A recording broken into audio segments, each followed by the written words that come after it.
Hello friends, இன்னைக்கு நம்ம sonnet number 18 by William Shakespeare இந்த poem தான் பார்க்க போறோம்.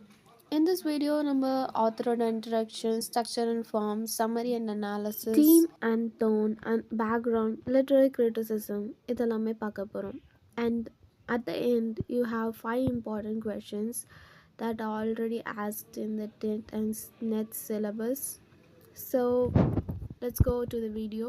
Before going to the video, please do subscribe the TV's Learning Hub. So introductionல நம்ம வில்லியம் ஷேக்ஸ்பியர் பார்க்க போறோம். William Shakespeare was born in 1564 and died in 1660. So Shakespeare was a famous dramatist and English poet. He is known as the national poet of England.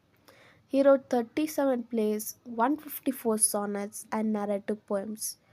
He deals with love, beauty, time, power, jealousy, life and death. His famous dramas are Hamlet, Macbeth, Othello, King Lear, Romeo and Juliet and Midsummer Night's Dream. And இவரோட ரொம்ப ஃபேமஸான quotation என்னன்னா, all the worlds are stage and all the men and women are merely players.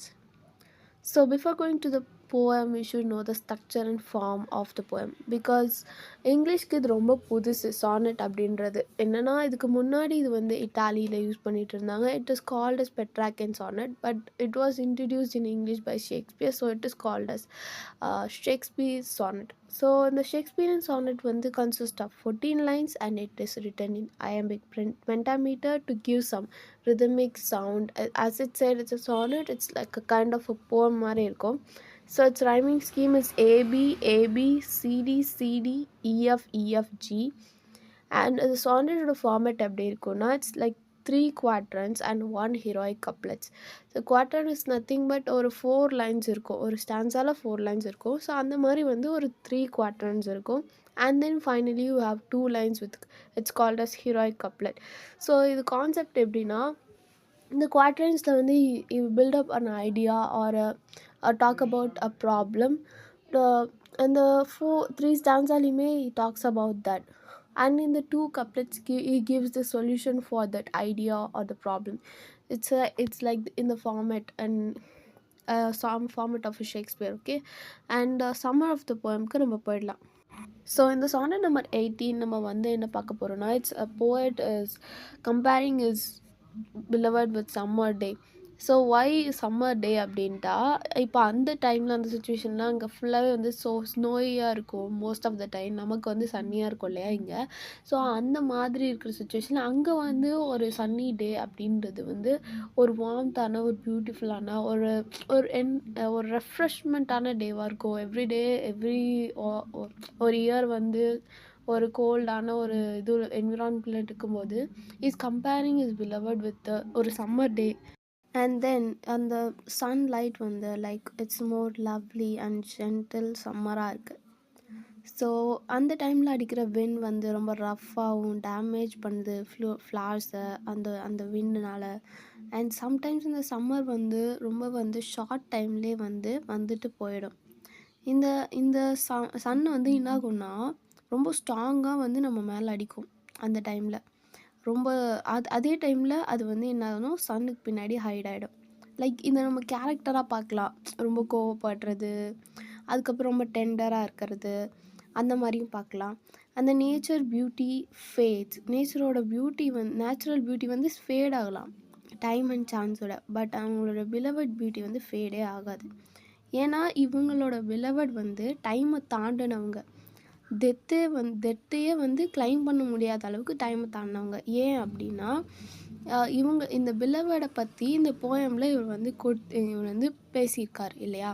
So as long as people வந்து இந்த உலகத்தில் வாழ்ந்துட்டுருக்க வரைக்கும் இந்த poem இருக்கும். இந்த போயம் இருக்கிற வரைக்கும் அவங்களோட பிலவடும் இட்டர்னலாக இருப்பாங்க, இம்மார்ட்டலாக இருப்பாங்கன்னு சொல்கிறாங்க. So as long as people live and read, as long as human eyes can see.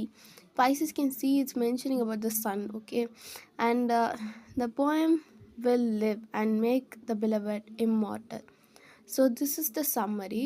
So இதை வந்து நம்ம ஒரு அனாலிசிஸாக பிரேக் பண்ணி பார்ப்போம். ஃபஸ்ட்டு நம்ம டோன் அனலைஸ் பண்ணுவோம். அது ரொம்ப அட்மைரிங்கான டோன் இருக்குது. ரொம்ப கான்ஃபிடெண்ட்டாக வந்து ப்ரெசென்ட் பண்ணுறாரு. அந்த ஒரு இந்த போயம் படிக்கும்போது தெரியும் it talks about is the beloved but she is no more அந்த மாதிரி இருக்குது. So is writing a reflective poem to is beloved. So ட்ரம்பன்னா அது வந்து என்ன ட்ரம்பேண்ட்டில் பண்ணுறாருனா அவர் வந்து ஒரு வெற்றி பெற்ற மாதிரி ஃபீல் பண்ணுறாரு. ஒரு டெத்து வந்து என்னோட பிலவட்டை வந்து நீங்கள் இந்த உலகத்துலேருந்து பிடிச்சிட்டு போகல அப்படின்ற மாதிரி ஒரு சந்தோஷப்படுறாரு. ஓகேவா? அண்ட் தென் themes வந்து mortality, themes of the poetry: immortality through poetry, transience of nature's beauty, power of art and literature, time and decay, ideal, love and beauty. So இது மூலிமா நம்ம அனலைஸ் பண்ணோம் அப்படின்னா அந்த தீம்ஸ் மூலயமா.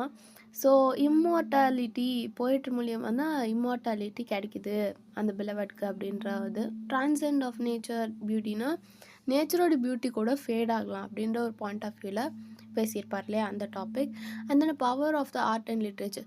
ஸோ இது வந்து நேச்சரையும் தாண்டி த ஆர்ட் அண்ட் லிட்ரேச்சருக்கு அவ்வளோ பவர் இருக்குது லாங் லாஸ்டிங்காக இருக்கிறதுக்கு.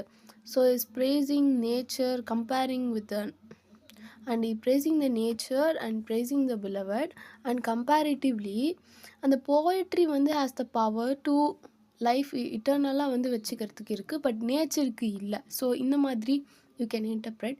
And time and decay, it's talk about in the time and decay இந்த போயம் பிலவட்ஸோட டைம் பீரியட் அந்த நேச்சரோட time period. You can see the sun was coming and fading அந்த மாதிரியான விஷயங்கள்.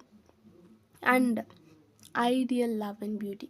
ஸோ அந்த beauty of love and beauty எல்லாமே வந்து அந்த சன்ஷைன், அந்த விண்ட், அந்த I told you about that it's like ஸ்ட்ராங்காக இருக்கும் அந்த சன்ஷைன். அப்புறம் வந்து it's hiding in behind the cloud. It's about talking about the beauty of the sun, right? அப்புறம் வந்து background of this poem, this is very important actually.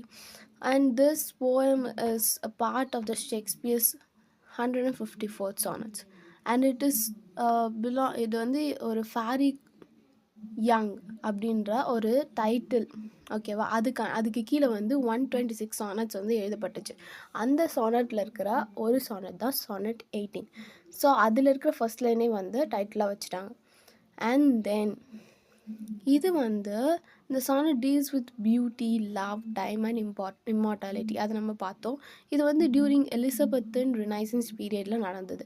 And then இது also வந்து எப்படி சொல்லுவாங்கன்னா இந்த ஃபேரி யங் அப்படின்றத வந்து எலிசபெத்தையும் வந்து இன்டர்பிரேட் பண்ணி எழுதுன மாதிரி இருக்கும் அப்படின்ற மாதிரி சொல்கிறாங்க.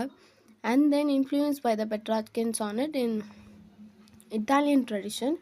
So it's like and the Petrarchan sonnet வந்து it is also consists of 14 lines but it are written in different form in Italy. Okay, and reflects Renaissance belief in the power of art to defect time.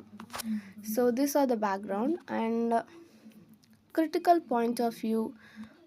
என்ன சொல்கிறாங்கன்னா இந்த poem வந்து difference of opinion இருக்குது இந்த போயம்க்கு. ஒரு விஷயம் வந்து it's not professionally told that அந்த டைமில் வந்து ஷேக்ஸ்பியரோட சன் ஹேம்லெட் வந்து இறந்துட்டதுனால is talking about is son. அவரோட சன் வந்து அந்த மாதிரி beloved mention because there is no general reveal in this poem. So maybe he is talking about his dead son, அவங்களோட க்ரீஃப், அவங்களோட சன் எப்போவுமே இருப்பாங்கன்ற மாதிரி இருக்க ஒரு பாயிண்ட் ஆஃப் வியூ. இன்னொரு வந்து Stephen is talking about the poem asserts the Shakespeare's confine in the poetic power over nature. So போய்ட்டிக்கோட பவரை வந்து இதில் வந்து அவர் ரெப்ரசன்ட் பண்ணியிருக்காரு. அப்புறம் ஹெலன் வந்து என்ன சொல்கிறாங்கன்னா சானட் வந்து it's like a praise for its perfect structure and philosophical depth. அவர் வந்து அவரோட பர்ஃபெக்ட் ஸ்ட்ரக்சர் அண்ட் ஃபிலாசபிக்கல் டெப்த்துக்காக அந்த சானட் 18 வந்து புகழ்ந்திருக்காரு. சாமுவேல் ஜான்சன் வந்து transformation of personal admiration to universal truth. இப்போ பர்சனலாக ஒரு விஷயத்தை வந்து யூனிவர்சல் ட்ரூத், அதாவது அவரோட லவ், அதை வந்து இந்த சன், இந்த யூனிவர்சல் சன் ரைஸ் ஆகுது, சன் சைன் ஆகுது, இந்த யூனிவர்சல் ட்ரூத்தோட அவர் வந்து இந்த போயம் வந்து ட்ரான்ஸ்ஃபார்ம் பண்ணியிருக்காரு. That's very beautiful. Harold Bloom that exemplifies the Shakespeare's belief in the poetic immortality. இது வந்து ஷேக்ஸ்பியர்ஸோட poetic immortality ரிஃப்ளெக்ட் பண்ணுது அப்படின்ற ஒரு ஒப்பீனியன் வச்சுருக்காரு. Like it's a kind of criticism. Literary devices. Like first thing is simile. You might say you like or as irkadu, but then the word compare itself shows simile. I clarified with that is actually a simile. So he is comparing with his beloved with summer to highlight the superiority of a beauty. And the personification, அந்த wind வந்து எப்படி ரொம்ப ரஃப்பாக இருக்குது. It's like ஒரு பர்சனுக்கு தான் வந்து நம்ம கேரக்டரிஸ்டிக்ஸ் வந்து சொல்லுவோம். இதில் wind வந்து இப்படி இருக்குது, அது வந்து ஃப்ளார்ஸ் அஃபெக்ட் பண்ணுதுன்னு சொல்கிறதுனால இட்ஸ் கிவ்ஸிங் human quality. So it's personification and metaphor. It's comparing two different things. Like சம்மரோட சம்மரை வந்து ஒரு ஷார்ட் டேர்ம் கான்ட்ராக்ட் மாதிரி. இட்ஸ் லைக் கொஞ்ச நாள் தான் இருக்குது, வந்துட்டு போயிடுது அப்படின்ற மாதிரி ஒரு மெட்டாஃபர் பண்ணியிருப்பார். And then alliteration as you know, இந்த எஸ்எஸ் அப்படின்னு ஸோ சி அந்த அலிட்ரேஷனை நம்மளால் பார்க்க முடியுது. And then ஹைபபோல்.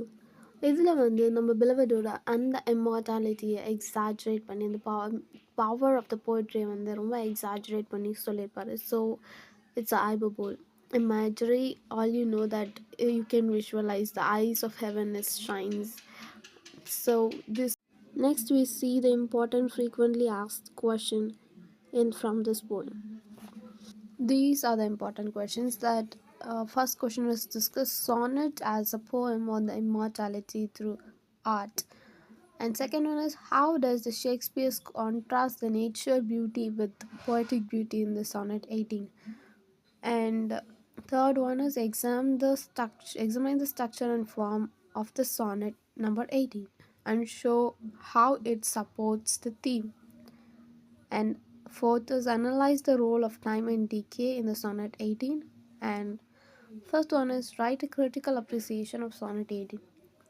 So now you can understand why I talked about the background and the structure and the form, and about the contrast between the nature's beauty and the poetic beauty and nature immortal. So இந்த மாதிரி நம்ம analyse பண்ணி படிக்கும்போது you can able to easily structure an essay 15 mark 7 mark you can easily apply it. And if you quote some lines in that, it will be fetch you full mark. So thank you so much. Please do subscribe the I hope this video is useful for you. So please do subscribe the channel.